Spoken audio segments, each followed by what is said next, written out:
राजा परीक्षित को श्रीमद् भागवत पुराण सुनाते हुए जब सुखदेव जी महाराज को 6 दिन बीत गए और तक्षक सर्प के काटने से मृत्यु होने का एक दिन शेष रह गया, तब भी राजा परीक्षित का शोक और मृत्यु का भय दूर नहीं हुआ।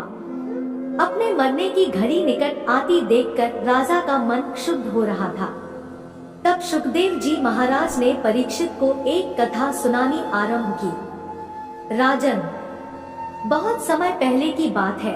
एक राजा किसी जंगल में शिकार खेलने गया। संयोगवश वह रास्ता भूलकर बड़े घने जंगल में जा पहुंचा। उसे रास्ता ढूंढते ढूंढते रात्रि पड़ गई और भारी वर्षा पड़ने लगी। जंगल में सिंह, व्याघ्र आदि बोलने लगे। वह राजा बहुत डर गया और किसी प्रकार उस भयानक जंगल में रात्रि बिताने के लिए विश्राम का स्थान ढूंढने लगा। रात के समय में अंधेरा होने की वजह से उसे एक दीपक दिखाई दिया। वहां पहुंचकर उसने एक गंदे बहेलिये की झोंपड़ी देखी। वह बहेलिया ज्यादा चल फिर नहीं सकता था, इसलिए झोंपड़ी में ही एक ओर उसने मलमूत्र त्यागने का स्थान बना रखा था। अपने खाने के लिए जानवरों का मांस उसने झोंपड़ी की छत पर लटका रखा था। बड़ी गंदी, छोटी, अंधेरी और दुर्गंधयुक्त वह झोंपड़ी थी। उस झोंपड़ी को देखकर पहले तो राजा ठिठका, लेकिन पीछे उसने सिर छिपाने का कोई और आश्रय न देखकर उस बहेलिये से अपनी झोंपड़ी में रात भर ठहर जाने देने के लिए प्रार्थना की। बहेलिये ने कहा कि आश्रय के लोग ही राहगीर कभी कभी यहाँ भटकते हैं।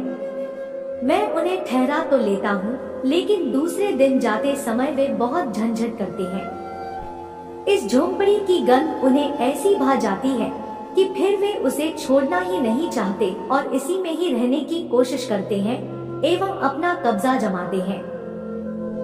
ऐसे झंझट में मैं कई बार पड़ चुका हूँ, इसलिए मैं अब किसी को भी यहाँ नहीं ठहरने देता। मैं आपको भी इसमें नहीं ठहरने दूंगा। राजा ने प्रतिज्ञा की कि वह सुबह होते ही इस झोंपड़ी को अवश्य खाली कर देगा। उसका काम तो बहुत बड़ा है। यहाँ तो वह संयोगवश भटकते हुए आया है, सिर्फ एक रात्रि ही काटनी है। बहेलिये ने राजा को ठहरने की अनुमति दे दी, पर सुबह होते ही बिना कोई झंझट किए झोंपड़ी खाली कर देने की शर्त को फिर दोहरा दिया। राजा रात भर एक कोने में पड़ा सोता रहा। सोने में झोंपड़ी की दुर्गंध उसके मस्तिष्क में ऐसी बस गई कि सुबह उठा तो वही सब परम प्रिय लगने लगा।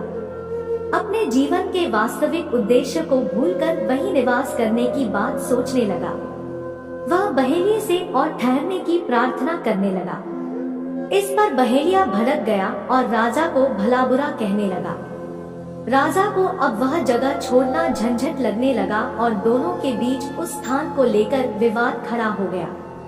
कथा सुनाकर सुखदेव जी महाराज ने परीक्षित से पूछा, परीक्षित, बताओ, उस राजा का उस स्थान पर सदा के लिए रहने के लिए झंझट करना उचित था? परीक्षित ने उत्तर दिया, भगवन, वह कौन राजा था, उसका नाम तो बताइए। वह तो बड़ा भारी मूर्ख जान पड़ता है, जो ऐसी गंदी झोंपड़ी में अपनी प्रतिज्ञा तोड़कर एवं अपना वास्तविक उद्देश्य भूलकर नियत अवधि से भी अधिक रहना चाहता है। उसकी मूर्खता पर तो मुझे आश्चर्य होता है। श्री सुखदेव जी महाराज ने कहा, हे राजा परीक्षित, वह बड़े भारी मूर्ख तो स्वयं आप ही है। इस बलमूल की गठरी देह शरीर में जितने समय आपकी आत्मा को रहना आवश्यक था, वह अवधि तो कल समाप्त हो रही है। अब आपको उस लोक जाना है जहां से आप आए हैं। फिर भी आप झंझट फैला रहे हैं और मरना नहीं चाहते। क्या यह आपकी मूर्खता नहीं है? राजा परीक्षित का ज्ञान जाग पड़ा और वे बंधन मुक्ति के लिए सहज तैयार हो गए।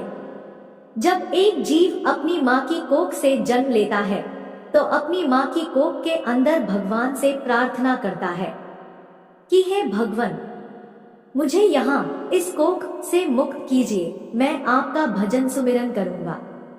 और जब वह जन्म लेकर इस संसार में आता है, तो उस राजा की तरह हैरान होकर सोचने लगता है कि मैं ये कहाँ आ गया, और पैदा होते ही रोने लगता है। फिर उस गंध से भरी झोंपड़ी की तरह उसे यहाँ की खुशबू ऐसी भा जाती है कि वह अपना वास्तविक उद्देश्य भूलकर यहाँ से जाना ही नहीं चाहता है। दोस्तों, अगर आज की कहानी अच्छी लगी हो तो कृपया वीडियो को लाइक और चैनल को सब्सक्राइब जरूर करें। हम आपके लिए ऐसी ही मस्त मस्त कहानियाँ लाते रहेंगे।